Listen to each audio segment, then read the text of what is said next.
Atëre Baton ti si e mendon krahasimi me Shqipërinë? E para,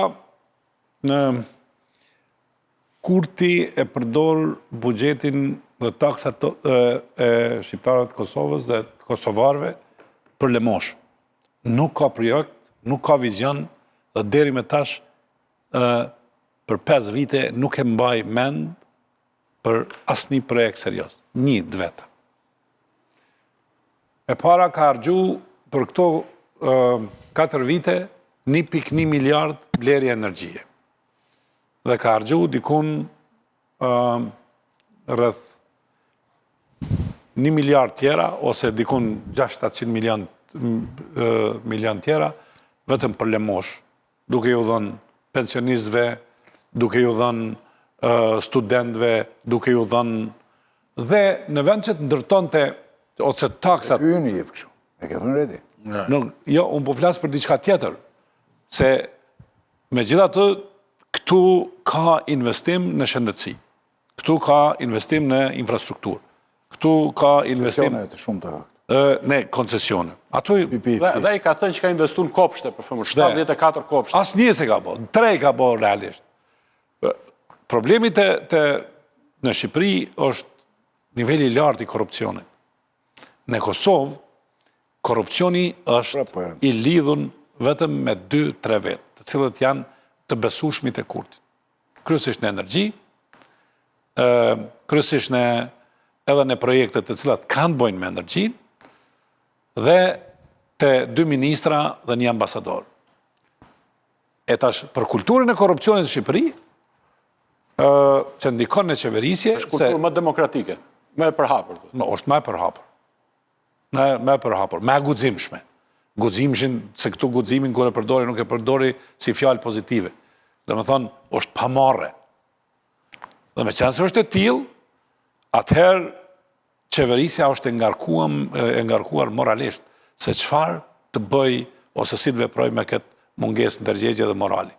Me qenë se është e stresuar me kjo, atëherë është e pamundur që mos ta prek korrupsioni qeverinë. Por çfarë ndodh kjo?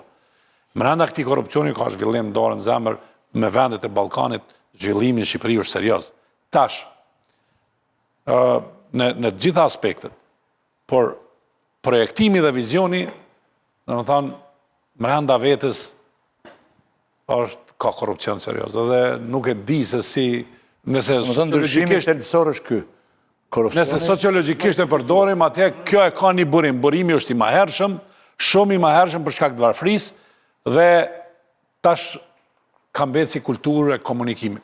Tani është diskutuar gjithësisht që edhe Kosova të ketë një strukturë të ngjashme me SPAK-un tonë. Madje mund të asistoj dhe Altin Dumani tonë. Po për çka?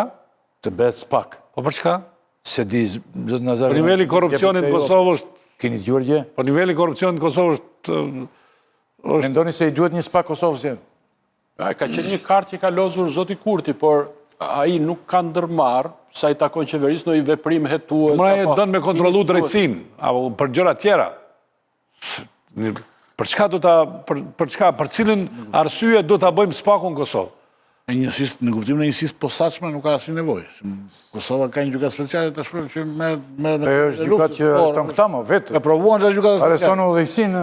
Edhe s'mund të bëj një gjykatë prapë speciale tani me një prokurori speciale për korrupsion, ndërkohë që ata me gjykatë speciale do vranë vetëm. A këtë betejën e ka krye prokurorin me marrë dhe me ndërtu. Ata ai do të bëjë një pastrim drejtësisë, reformë drejtësisë. Kaq i don të vetit, intenca është aty dhe pastaj të bëhet autokrati ose i radhës i cili është, të thëmë drejten, na kemi të bëjmë me një lider që ka nacionalizëm primitiv. Është i harrum ky model i liderit. Por Kosova...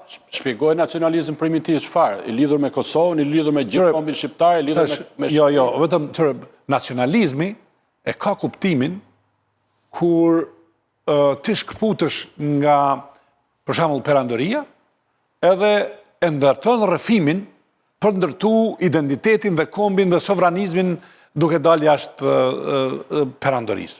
Dhe kjo është e kuptueshme, është një gjë pozitive. Por, kur ti atë e përdor për të përqa ose në diskursin për të përqa popullin tanë, për të kriju tradhtarin dhe patriotin. Kjo është primitive. Realisht, Shqipëria është i vetmi vend Ballkan i cili nuk e përdor këtë gjë. Përdor diçka tjetër, por nacionalizmin primitiv nuk e përdor. Dhe për mu, situata ku gjendemi ne, ta përdorsh nacionalizmin si tillë është regres. Nuk është progres. Nuk nëzit mo nacionalizmi që të bësh zhvillimin, që të ndërtojsh koncept kulturor, që të ndërtojsh identitet, se s'ke nevojë mo. Dhe dallimi u serioz të ky koncept. Rama është tjetër njeri. Unë mendoj që Kurti është i kufizuar me dije për Kjo është arsye thoti. Po, si këto e dallime serioze. Mentor?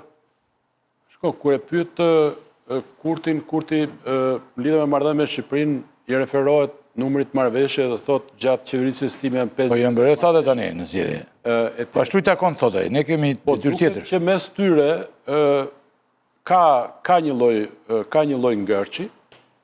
Madje mua më zhdukur jo normale për shembull që ta zëm nga kryeministri i Kosovës, po edhe nga një pjesë, po themi, e opinionit publik, është shkuar deri aty sa të fillohet dyshohet marrëdhënia e Ramës me Vučićin si marrëdhënie e dyshimit ose problematike. Dhe që lidhe me Ballkanin e hapur. Sado që Ballkani i hapur dhe në dokumentin e fundit strategjik të Shtetet Bashkuara të Amerikës konsiderohej si një lëvizje rajonale pro marrëdhënieve të mira, pra që duke sponsorizuar nga Amerika, ai ishte një moment pra që i paragjykonte apo që krijonte një lloj ngritse mes dy liderëve. Unë duhet të shpresoj që tani zoti Kurti, mu për shkak të peshës madhe të votave që ka marrë, suksesit elektoral që ka marrë, të përgjegjësohet edhe për... Përgjegjësohet tua? Unë besoj që po. Unë kam një lloj shpresë. Se këtë kam pyetjen e fundit unë pasi të po thotë... Edhe përkundrejt Shtetet Bashkuara të Amerikës dhe përkundrejt Bashkimit Evropian dhe përkundrejt Shqipërisë, domethënë që duhen marrëdhënie të reja. Arlin, dy fjalë Abileka.